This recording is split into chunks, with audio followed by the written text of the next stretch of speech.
Right, step 4, education. Okay, so assuming you had a good intro, you had a client grab the pen and paper, it's clear you're in an appointment, you organically asked her, is this something that's been on your heart? Now you guys are talking a little bit. She's starting to tell you about what this looks like, who's covering the cost, where they're traveling from, if there's any other moving expenses that come into play, if they want to leave money behind, um, how they're going to pay for it. Has the client saved money for this? Have they ever tried to get covered in the past? Have they ever talked to an underwriter, right? You've really dug a little bit. You have an idea of what the problem is, and you've connected with them and asked some uncomfortable questions. Now you're ready to move into the education portion of the appointment. Okay? So let's say you feel satisfied, you've connected with them. First question I'm going to ask is, now, Mary, do you want to be cremated or buried? Okay? This is how it'll sound. Let's say she wants to be cremated. Okay, perfect. If you'd please write this down. The statewide average right now in New Mexico for a direct cremation is between 3 and 5,000. Okay, if you died yesterday, your daughter could probably get it out the door, call it 4 to 5 grand. The only other thing we need to account for, though, is a little bit of inflation. God willing, you're not passing away for many years.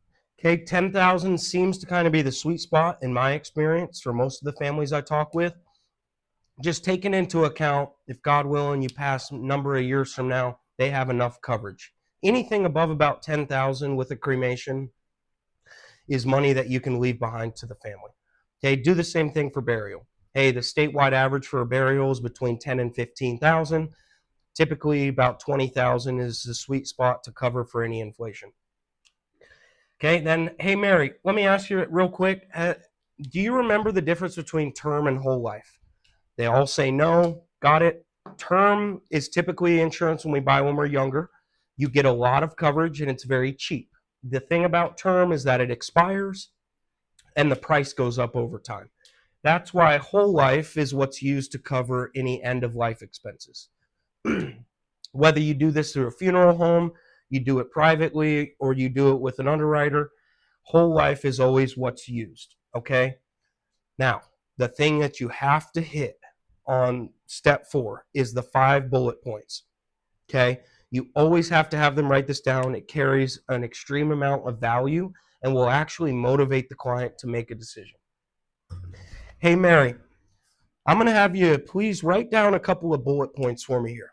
Okay? Regardless of which carrier is the best fit for you based on health and the cheapest, there's a couple of things that are the same across the board. Okay? Anything that we look at today, your coverage amounts are going to range from as low as 5,000 all the way up to 40. Okay? If you can get approved, it never expires. And whatever price that you pick, it never goes up. Okay? So if you get 10,000 and they approve you, that 10,000 will stick with you the rest of your life. Whatever the price that you pick, that is the price. They can't come back to you later and change it. Okay? Next point, the plans are valid at any funeral home in the country.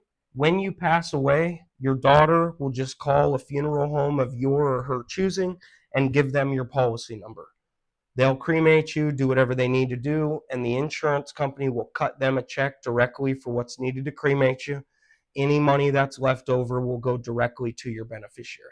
Okay, so to just keep your family from having to come out of pocket with any money, as long as they have your policy and policy number, the insurance will pay the funeral home directly. Okay, lastly, and most important, Mary, the reason we're on the phone is the health. Okay, the reason that an underwriter is appointed to ask you health questions is because everything in the network is immediate coverage. Meaning, say you can get approved again for 10,000 today, and then God forbid a week from now you die. The entire 10,000 still pays. That's the difference, Mary, with talking to an underwriter versus calling Colonial Penn or something. Okay, because there's health questions, they guarantee the payout immediately if you're approved. Unlike Colonial Penn, there's no health questions, but there's a 2-year wait period. Okay, so anything you look at today would kick in immediately if God forbid. Does all that make sense? Do you have any questions at all on how it's structured or anything I didn't explain well enough? They usually say no. Okay, then you're on to setting the table in step 5.